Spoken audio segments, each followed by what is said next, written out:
All right, Randy Rarick, welcome to the Boardroom Podcast, bud. It's good to see you. Oh, it's always a pleasure this time of year comes around and stoked to be on the podcast with you and all the fans out there. Yeah, I was looking at the waves. It looks like there's some kind of junky 5-footers coming through there in front of Yeah, your we house. just our first swell of the season just hit the last 2 days. Sunset got about 10 foot night before last, and a little bit, like you said, a little kind of mixed swell. So not the best North Shore, but hey, it's early October, so you take what you can get. Yeah, exactly. It's exciting to see the North Shore sort of lighting up. And did you say it was North Swell? Was it Yeah, northwest? well, it's kind of a mix in the northwest, so that's why Yeah, it looks a little jumbly. And Sunset was actually the best spot, but a little bit of north, so Lonnie's is picking up the swell, and guys up and down the North Shore. Now that it's actually come down a little bit, it's opened up a few more spots. And Rocky Point's okay today, so guys are out there charging it. what is this situation? I have not been to the North Shore in probably 15 or 20 years, maybe. What is the situation regarding the crowds on the North Shore, like just the traffic, not necessarily in the water, but just in general? Is it craziness like it was during the peak of the Triple Crown, say in 2004? It's a completely different vibe now. The WSL, is going to move the tour back here this next year, but up to the last 5 years, and the North Shore hasn't been the epicenter like it used to be. And so subsequently, it's actually been pretty mellow surf wise. It's the Triple Crown, the WSL killed that off. That's gone, unfortunately, and my legacy has disappeared down the drain. But they're still doing three events, but the Holly even the Sunset events are just like 2000 QS events, so they don't have any significance on the world tour or anything.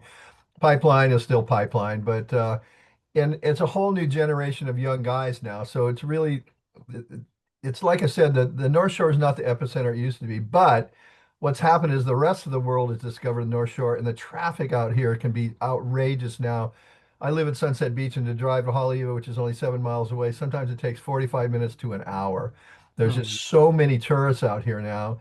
And Lani Kea, they're rerouting the road, and so it's just a bottleneck. So for those of us that live here, it's a drag living on the North Shore nowadays, traffic wise. So, yeah, but that's it's too bad. there's so much surf everywhere else around the world now that the North Shore, like I said, maybe it'll come back, but we'll see. Yeah. Well, it will be interesting, right? Because in February, or no, you're right. So next year in December, they It's will have, it's back to the original dates. I mean, right. for those that a little quick history lesson, that the ASP, which was the predecessor to the WSL, they moved the tour in the early 80s down to Australia. It lasted for 2, 3 years, and they realized the mistake, so they moved it back. Then again, in the early 90s, they did a new generation of guys came along. They did the same thing. They moved it down, and a couple of years later, they moved it back. Well, 5 years ago, the WSL, in their wisdom, moved it to Trestles and then Fiji. And in their wisdom, finally, the fan base, got so pissed off that they've now moved it back to Hawaii, which would be good. And so it'll be back to actually the traditional dates that we used to have, latter part of December. So I think maybe that'll put a little juice back onto the North Shore. Let's hope so. I think so. Like December 7th usually is the beginning of that event. And so Yeah, we'll see what happens. 8th to the 20th of December. Uh-huh. Yeah. So yeah, looking forward to that. They are going to have a February event. It's a Challenger Series event. I think it's in January or Yeah, February. well, that's going to take over the spot that, the last 5 years they've had the start of the tour here, which used to be the old Volcom Pipe Pro, and then they Mhm. took that away, and I think Billabong was the sponsor the last few years. So that's going to go back to a qualifying event, which will be good because the local guys then get a chance to strut their stuff. And uh, you know, December, January, February, you can't go wrong. There's, always surf on the North Shore. So sometimes December's better than January, February. Other times it's the other way around. It just depends on the season. And, with climate change going on, who knows what's going to happen this year. Yeah. Well, first of all, you've received a SEMA Lifetime Achievement Award, and you were also elected to the Hawaii Sports Hall of Fame. I'm reading here, so your legacy is pretty cemented. I think you're in a good place, my friend. Let me ask you this though: I was randomly, as I was researching you a little bit here, um, somehow I clicked on Ian Cairns' name, and this concept of a conflict between the ASP and your and Fred Hemmings' original World Tour, which was the IPS, which was the predecessor to the ASP and now the WSL. What was that? Was that without, causing too much of an issue, but what was the conflict like when Ian Cairns and sort of came in and said, "Hey, we're running the show now. Get out of the way." Was it like, can you give me some backstory? Well, it was basically a coup. It was a power play by Ian back in the days. That was in the early 80s. And he basically came in after 6, 7 years of running the IPS. He said, well, we can do a better job, you know. And so he got backing by OP back in those days. And he came in with a $25,000 check and waved it in front of the surfers, which back then was a lot of money, and said, I got a $25,000 sponsor. What does Fred and Randy have? And we didn't have a sponsor that big. So basically, in one fell swoop, they took over from the IPS, became the ASP. And what Ian did was he said, you got to follow our rules and you got to pay us a sanctioning fee. And so Fred said, no, we're not doing that. You know, we're doing our thing here. And so and it's a shame because that was the first year we had excess of $10,000 prize money for the events, because back in then that was a lot of money. And so they banned anybody who competed in the Hawaiian events. Well, Dane Kealoha, Bobby Owens, Michael Ho, Hans Hedemann. They said, screw that. You know, these are Hawaiian events. We're going to surf. So we fined them. And then if they paid their fine, they got back on the tour. Well, Ian said, you know, you got to pay this fine to me. And Dane said, screw you. And Bobby Owens said, screw you. And it effectively killed their professional career. So unfortunately, Dane was number 2 in the world at that stage. And Ian's, hard-headedness with Fred, the guys, basically going head to head against each other. And so politically, it was that's what it cost, those two guys' career, and it Yeah. set the tour back, in my opinion. But what the good thing about it for us at that stage was that was the reason we started the Triple Crown, because we wanted to say who was the best competitive surfer over the 3 event series at Haleiwa, Sunset, and Pipeline. So we started the Triple Crown in 1983, and it grew into what it was. And ironically, the WSL, killed the thing off in the last 5 years. And so they undid exactly what we did originally, just to counter what back then was the ASP and now is the WSL. So there's always a lot of politics in surfing. And I've now been retired for 9 years, which is amazing that, it was that long ago. But when I ran the show, living on the North Shore, I had to be very diplomatic and at the same time balance the needs of the sponsors, the surfers, and the local community. And unfortunately, the WSL has ignored only the only thing they've taken care of is the surfers. So the North Shore community is not really enwrapped with them and everything. So hopefully, with changing the tour back to finish in Pipeline, and like I said, maybe we'll see some improvement and back to a little bit of the glory days. Yeah, the new CEO there, Ryan Crosby, seems to have a good tack on the direction of what the WSL right now. He's low key. He seems to be doing the right things. He seems to be pushing all the right buttons so far. So you're right. We're going to see what happens. It'll be interesting. Yeah. You mentioned a couple of things that I want to touch on, and this kind of all ties into Eric Arakawa, who we're honoring at the Boardroom Show this weekend. Um, Eric shaped boards for Michael Ho in 1982. And you, of course, will recall that was the year Michael had the cast on his Yep. hand and he won the Pipeline Masters in 1982 with a cast. This year, in 2025, Eric Arakawa made a winning surfboard for Jack Robinson, which Jack rode at Chopu in pretty massive Chopu. We have, Randy, 43 years between that 82 victory on one of Eric's boards and Jack's victory this year. 43 years between victories by a shaper. So, my quiz to you, I've got a quiz for you. Can you name me another shaper that has a longer span between victories? It's hard to say. You could say Brewer because he spanned so many generations and he had so many different riders over the years. You'd have to go back and look through the record books, obviously. I'd say Brewer would be the only guy, but Brewer's no longer with us. So the legacy of somebody like that who spanned 3, 4 generations of competitive surfers, I'd say it's hard to compare with, there's great shapers out here, Pat Rawson, Glenn Manami, Jeff Bushman. There's been a lot of guys who've gone through the different generations. But I think Eric is been steadfast, and that's really been what's the difference for him. He's been there all along, through the ups and downs. And you look at the industry, how it boomed after, when we started the IPS in the late 70s and the glory years of the 80s when all the surf industry sponsors, sprung up. And I was looking at some photos just this past weekend. I pulled out a photo book. This was before digital, and it was pictures of the guys on the stands with all the stickers. There's just like 20 stickers of all the bubble gum and track top and all those brands that were around back in the 80s. And I was looking at some of actually Eric's boards, and there's one of Ronnie Burns. I think it was Island Classic, and it was really classic to see all those stickers that have come and gone over the years, and how that was the look back in the day. And Yeah. so I think your point of 43 years of going by, and somebody like Eric being able to make a prize-winning board for Michael Ho, and then of course Andy Irons in between, and now you're Jack Robinson. So he spanned two, three, pushing almost four generations of surfers.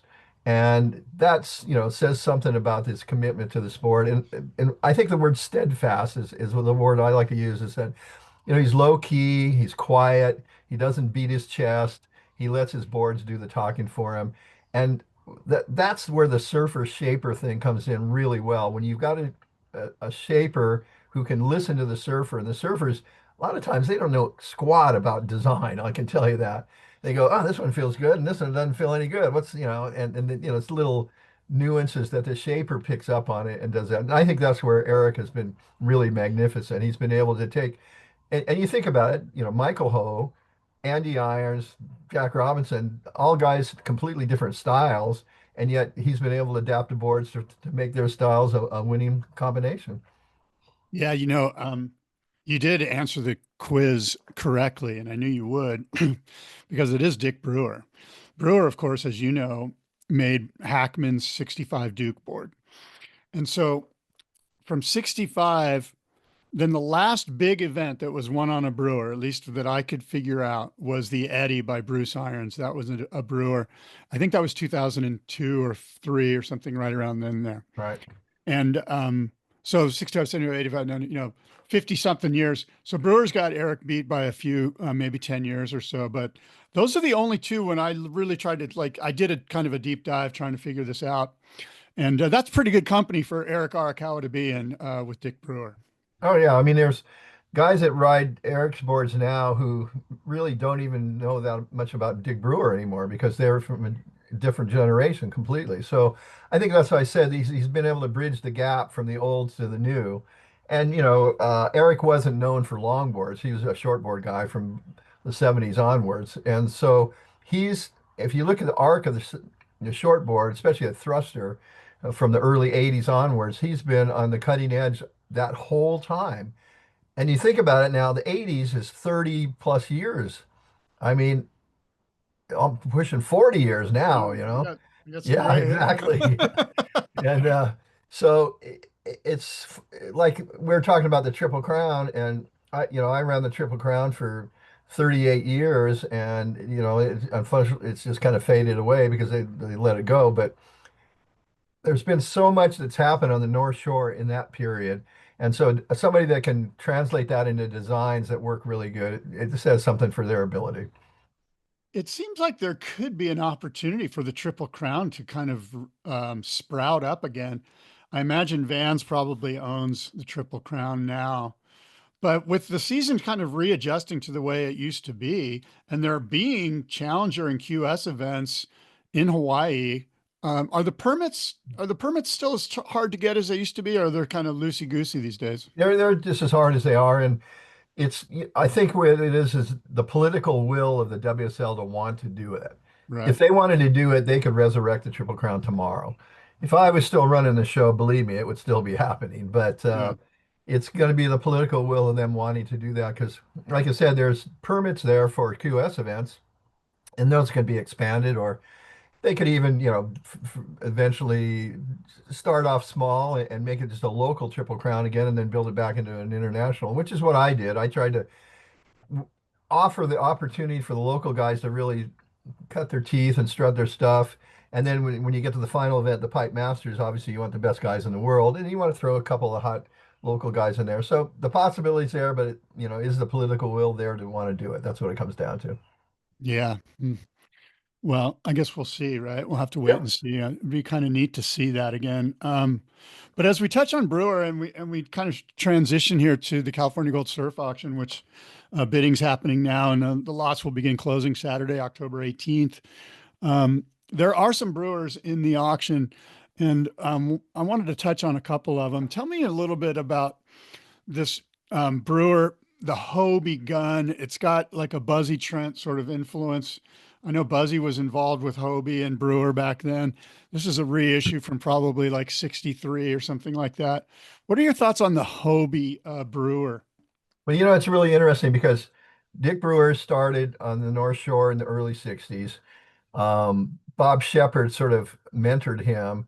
So he learned how to make really good big guns. And then he got these riders riding them. So he really became known as the big gun guru, obviously. Well, what happened was Surfboards Hawaii, one, they had a strike here, so he couldn't get blanks for a while. So he had to go to the mainland just to make a living, to make some shaping. And then John Price was his partner in Encinitas there, and they had Surfboards Hawaii on the mainland and here. And then Brewer gave up the name Surfboards Hawaii, jumped ship to Hobie, said to Hobie, "Hey, I want you to pay Jeff Hackman." And Hobie says, "We don't pay anybody." And that was the early '60s, and he says, "Well, at least give them free boards." And so they started giving Team Rider boards. Well, the highest Hobie Brewer I've seen is number 99. I thought there was only 94, but I've been doing all these restorations and I came across a couple more. And it's interesting because Brewer shaped mostly guns out of those, and those guns, the Hobie guns, were the sort of Ferraris of the air because there was nobody else making guns like that. And Hobie bankrolled this, and then Hobie got pissed off because he was paying all this money to make all these boards and not selling enough of them to make any money back. So it was all an image deal. And so really Brewer was only with Hobie for like a year, and they only made less than 100 boards. And so anything from that era is really a good example of the best of big wave guns. And you had Max Lim, you had Peter Cole, you had Buzzy Trent, you had Fred Hemmings, you had every guy that was anybody was riding a Brewer by the time the Hobies came around. And I've restored about probably 40 of them, where I've done a complete glass off and really looked well at the shape and the designs. And Brewer definitely took that input. It's kind of like what Eric's done in the modern era, what Brewer was doing back in the early era, taking input from the team riders, incorporating it into the board design. So I think a Hobie Brewer, an example of that, if you want to get a good example of that early mid 60s, you can't do any better than that. So the Surfboards Hawaii, let's say 61 or something like that, those guns that Brewer was making.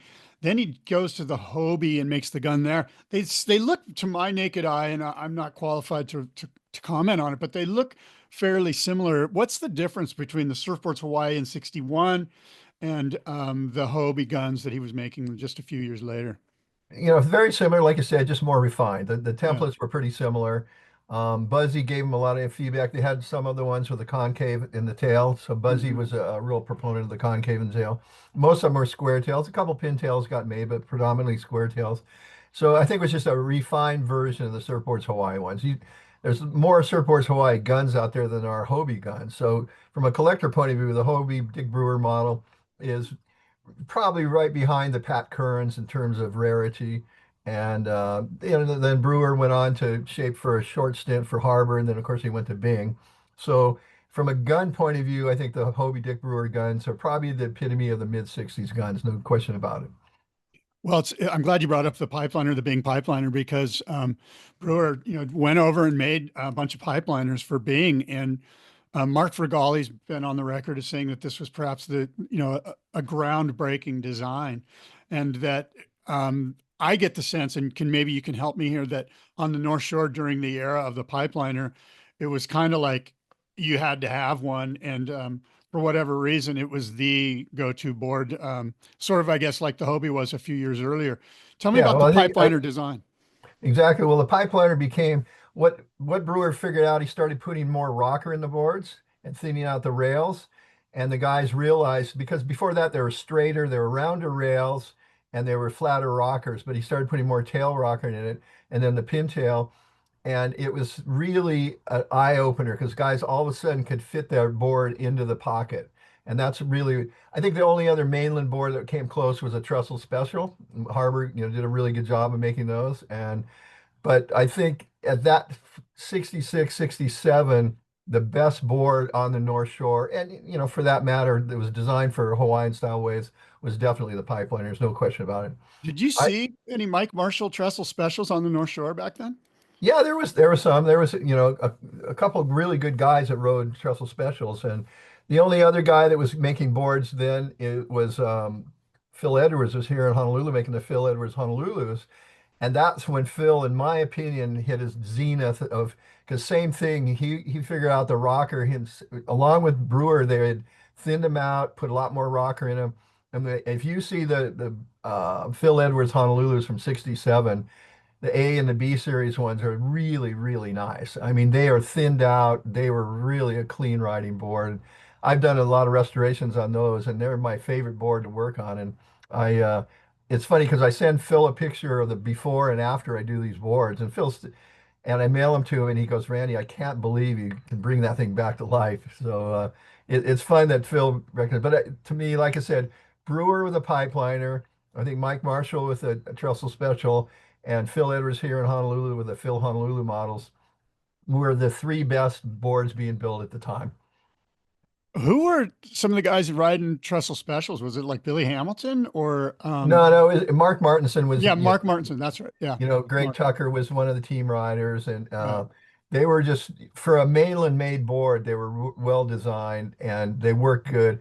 In fact, they made an ad. I don't know if you remember from Surfer Magazine. It said the perfect board for Hawaii, and I thought that was really a good, Yeah. marketing ploy by them to say that they were making a board in California that was a perfect board to ride in Hawaii. That's cool. Now you mentioned the Phil boards, the Phil Edwards Honolulu models, and um, there's like the A model, the B model, the C model. It's a little bit hard for the layperson to sort of figure it out. Can you give me some insight into those different numbers and their meaning or Sure. letters? I'm going to do a little crossover here too. So Phil came to Hawaii in 66, 67. He wanted to live in on the South Shore. Was really into sailing. It was when they were developing the Hobie Cat, so he had a place by Diamond Head. So he set up a little shop at Sand Island, and Bosco Burns was his glasser. Well, Bosco is the one who had glassed the Brewer Hobies. So Brewer was working with Bosco in Wahiwa, and like I said, they made less than 100 of them, and Bosco glassed all those boards. Then Phil showed up. So Bosco went to work with Phil, and and he did all the glass work for Phil. And it was really Phil, he left Hobie, came to Honolulu, started doing his own thing. And it was just a hotbed of talent, on that side, because like I said, the Brewers working on the pipeliners. Here was Phil, making it, and he had evolved from the Hobie Phil Edwards model to the Phil Honolulus, which were much more refined. So he started numbering them one, two, three, four, and he got up to 99. So instead of going to 100, he started over again and called it A1, A2, up through A99. And then instead of going A100, he started over again with a B series. So every series had 100 boards in it, or 99, you should say.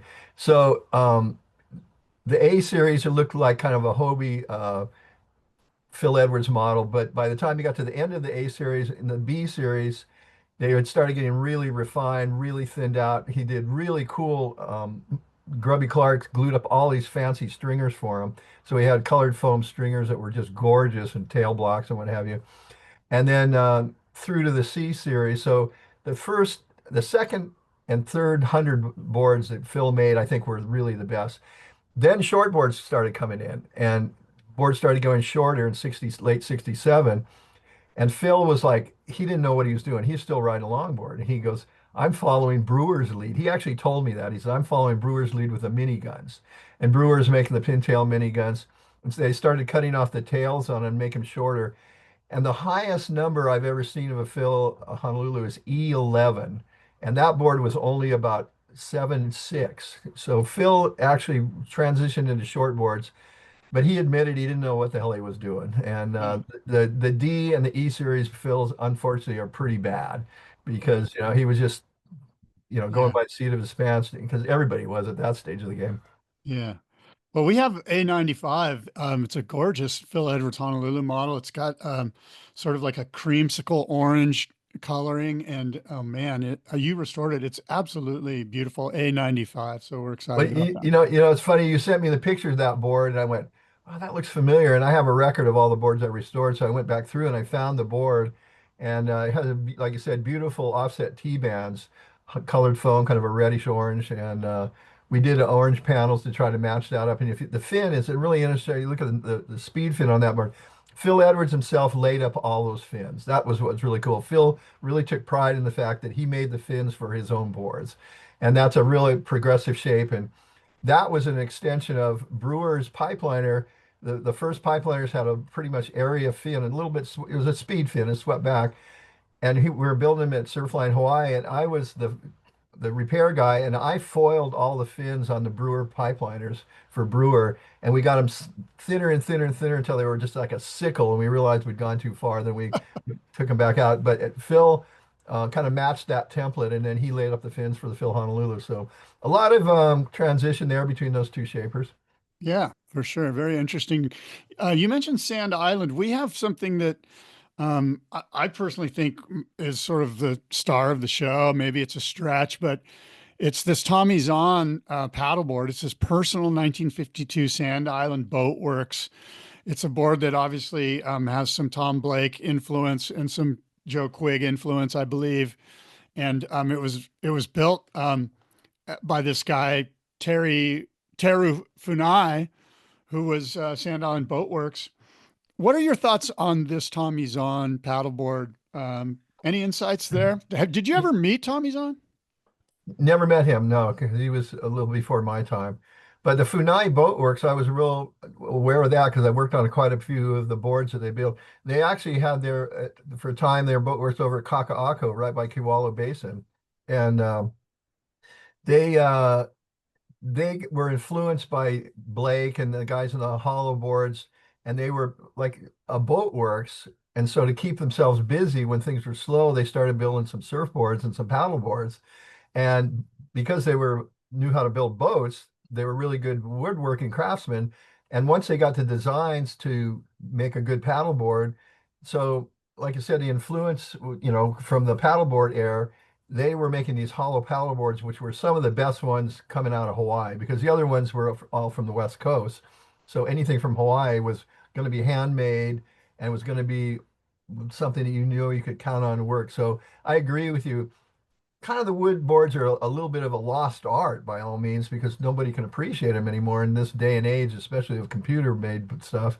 So I think what's neat about that board, it's got the pedigree of a paddle board, the construction technique of a hollow board, and then the craftsmanship of being made by a boatworks.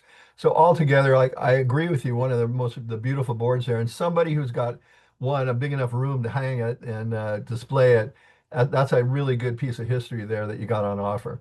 Yeah, it's a gorgeous one. Let me talk to you about the lightning bolt. You and I have had this discussion before, sort of the A-list guys. You've mentioned, who they are, and you can go over that again with me here. But where does Don Copeland fall in this list of A-list lightning bolt guys from say 72 to 78? Well, I wish you told me ahead of time because I've got the list. I've Oh, actually got a print. I've got a printout. I have to go dig through my desk oh, behind. don't worry about it. Don't worry about it. I mean, look, Well, it's they Reno, call BK, they Parrish, yeah, and they Jerry. called it Unit 1, Unit 2, and Unit 3. So Unit 1 was Jerry, Parrish, BK, Reno, and Don Copeland. And you ask anybody, who's Don Copeland? Nobody knows who Don Copeland was. Well, Don was a really good glasser, but he was also a superb shaper. And he glassed a lot of Jerry's boards in the early lightning bolt days. And Jerry has told me that of all the shapers, he thought Don Copeland was the best shaper they had. And so Don Copeland a little bit like Parrish was kind of the unsung hero because he wasn't known as as a surfer, so no, nobody'd ever heard of him as a surfer, but he was this really good quality shaper. And Copeland did really good glass jobs too. I mean, his glass work was impeccable. So he did a lot of Jerry's early boards. So a lot of those lightning bolts you find of Jerry's were done by Copeland. And then Don was really he's one of those shapers that was a precision shaper. And that's what Jerry appreciated in him because his boards were always very symmetrical and really good. And he was really one of those unsung heroes of the. So a Copeland is a rare find for lightning bolt. And to find a Copeland that's glass by Copeland, shaped by Copeland, believe me, there's actually his son got a hold of me and said, "Hey, if you come across one, let me know. We want to get one back for the family." So call his son and tell him you got one. Well, this one's a glass off resto, so I don't think it's his father's glass job, unfortunately. But Well, that's too bad because he was yeah. really, really a superb glasser. Speaking of guys that I wouldn't, you mentioned the term underground. This guy's actually sort of or underrated. This guy's actually sort of the exact opposite of that. And I'm speaking of Donald Takayama, and we have a Bing Donald Takayama, or excuse me, is it? Yeah, it's a Bing Donald Takayama model.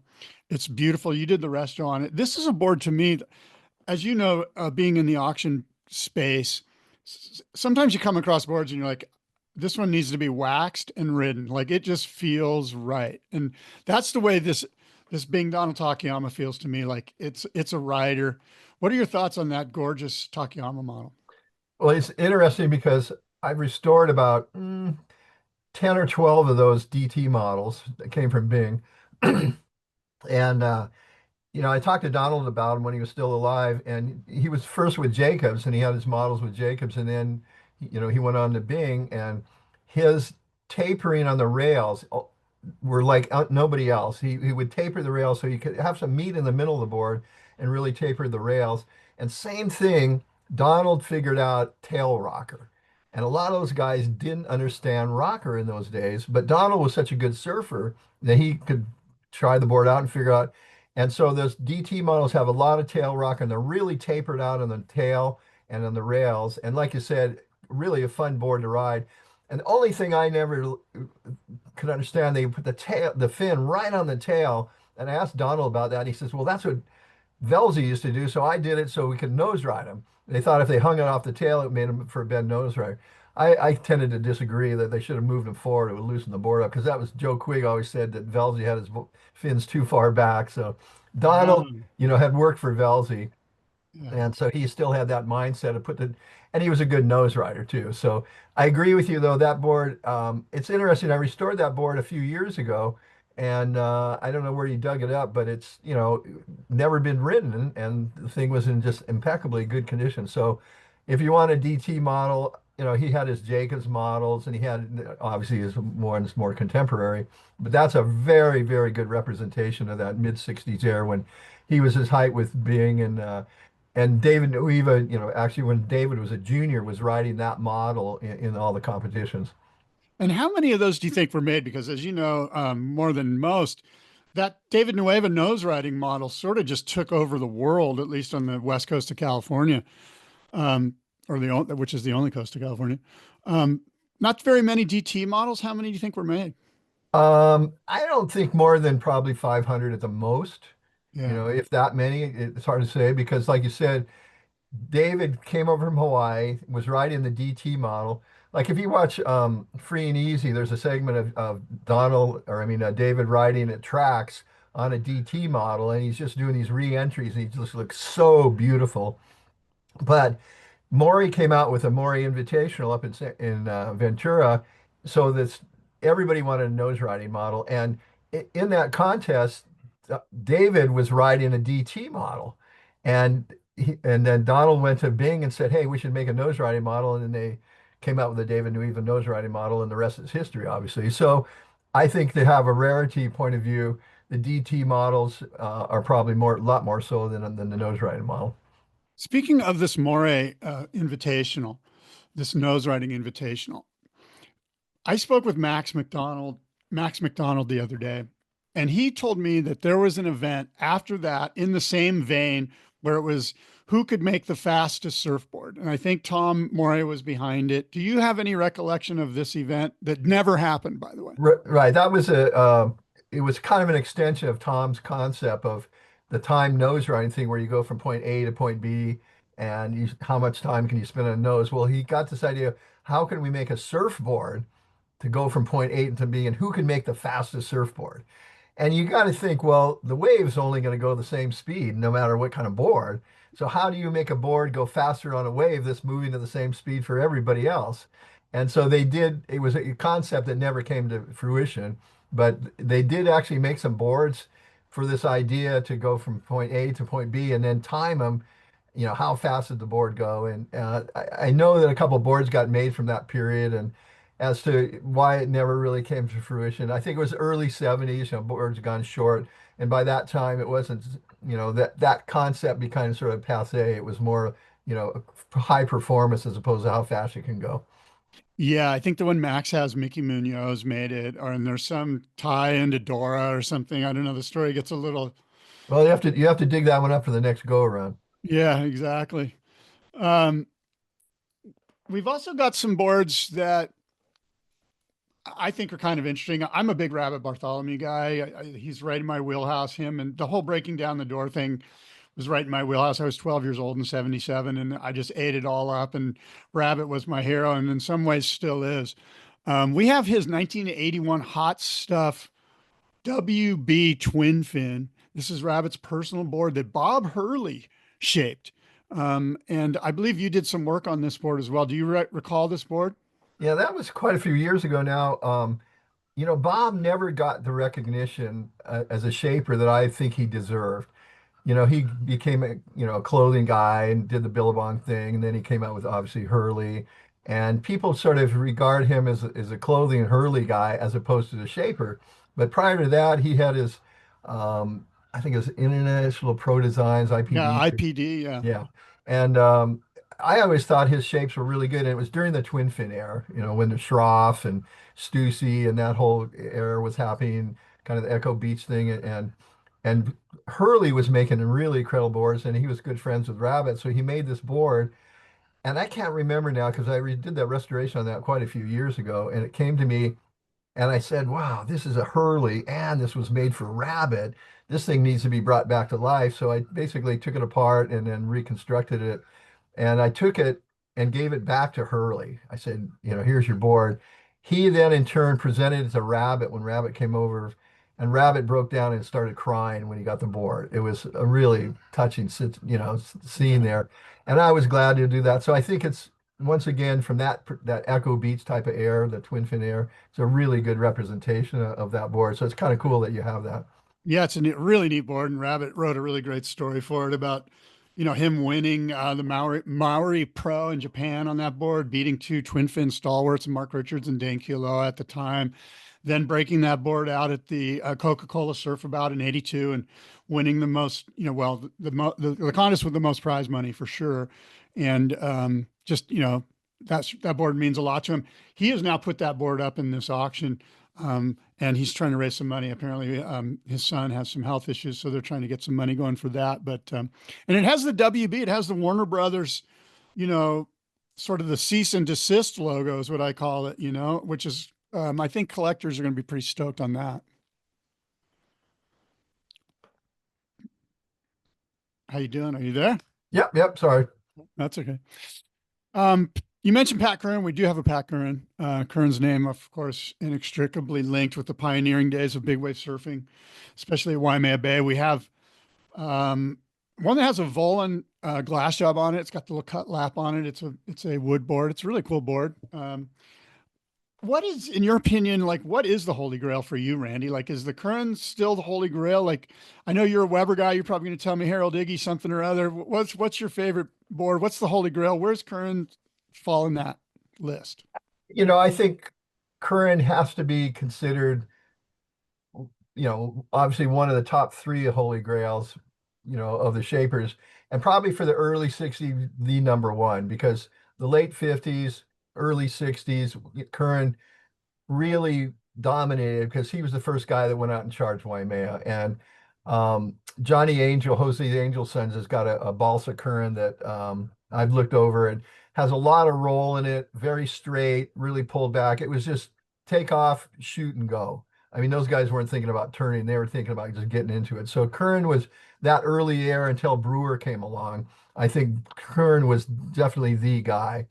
And the only other guns that would of any significance that fall into that holy grail would be the Hinson Redfin guns. They made like I think 10 or 12 of them at the max. And so you've got the Hinson guns, the Yater guns, that current shaped, and then the current shaped balsa guns. And then of course all the Brewers and that. So those are the three guys that if you're thinking guns, I think Curran's the earliest generation of the gun guys. Then came Brewer, then came Hinson. So those are the three categories. So if you can find one of those, any one of those, whether it be a Hobie Brewer, a Hinson Redfin gun, or of course a current, and especially a current balsa, then you're talking, the Ferraris of the gun world for sure. You mentioned a name earlier, Bob Shepard. Why isn't Bob Shepard more celebrated, especially amongst the sort of the vintage, the collector market, the people that are in the know? Are there Bob Shepard boards out there? And if he's the guy that taught Brewer and taught all these guys, I mean, it seems like he should be at the top of the list. He was super low key prior to hooking up with Brewer. He had Shepard Daniels swim boats, which were balsa boards during the 50s, and him and Joe Daniels produced those. And there's a rare amount of them floating around, and they're basically just hot dog boards made of balsa because it was pre-foam days. And then he, like I said, he mentored and basically taught Brewer the intricacies of making a gun. If you can find a Bob Shepard gun, they are really, really rare. And I just completed one. Jack Reeves glassed it. It was for Greg Louis Kwan, and it was just a gorgeous, gorgeous board. And so I'd say there was never any ads. He never promoted himself. He wasn't a chest beater kind of shaper guy. He was just low key behind the scenes, do a good job. And then he went on to move to the Big Island, became a furniture maker, and made beautiful furniture. So one of those craftsmen that just is kind of once again an unsung hero, you could say. He's sort of we're talking about the Fanai Boat Works, making paddle boards back then. Same thing if you can find a Bob Shepard. I know of a handful of people that own them, and everybody covets it for sure.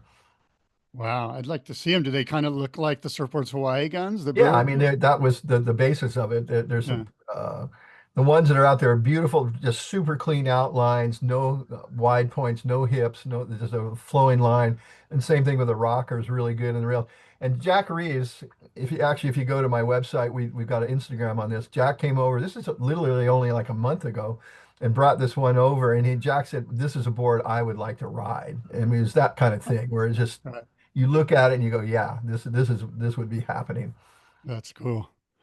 Bob Shepard, man. How many of them are out there, do you think? How many boards are floating around? Three? Four? That's a hard one to say because he didn't have his own logo, once he left. And there's Surfboards Hawaii's that are made by him, but he didn't sign them. And Uh, so it's hard to say exactly how many of them of his are floating around out there. yeah. Well, look, we've got the big auction coming up. We're pretty excited about it. I appreciate your time this morning.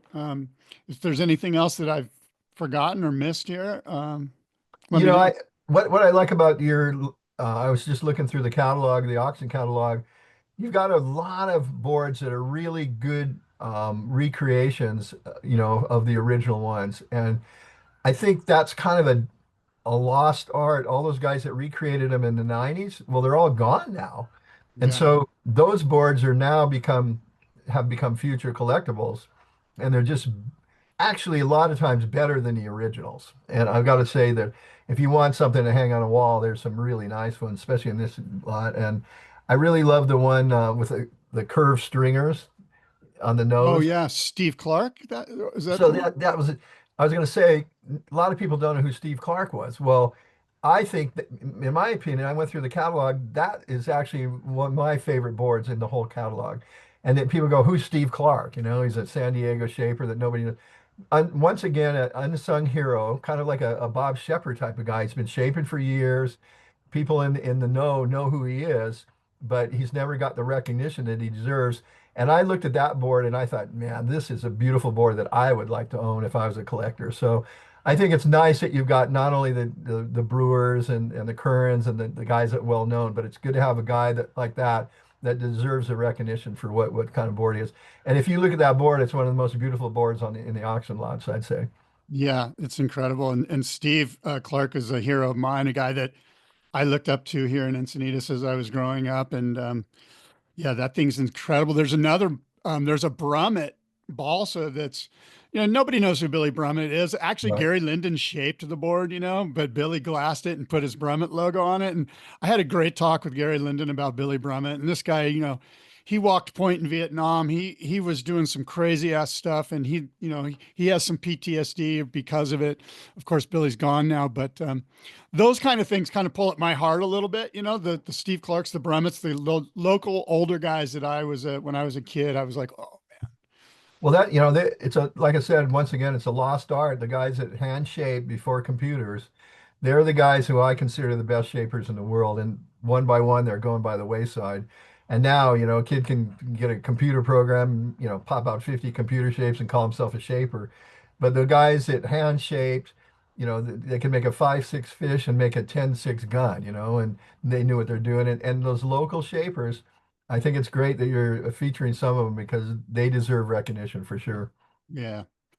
All right. Well, look, again, thanks for your time this morning, Randy. I'm sorry you're not going to be able to make it over. I think there's going to be a lot of Hawaiians in town for this one. Yeah, everybody, unfortunately, I got other commitments, but I wish everybody luck. And for the fans out there that are bidding on it, happy bidding because, that's why I like to support your auction, Scott. It's twice a year and you come up with enough eclectic stuff. There's a little bit of something for everybody. So, and I said this 100 times. It's really important to have these boards on offer because the boards represent the history of our sport. The design characteristics over the different generations show the evolution of the surfboard, and to perpetuate that, it's no different than collecting cars. You see the different generations of cars and how models change over the generations and technology comes along.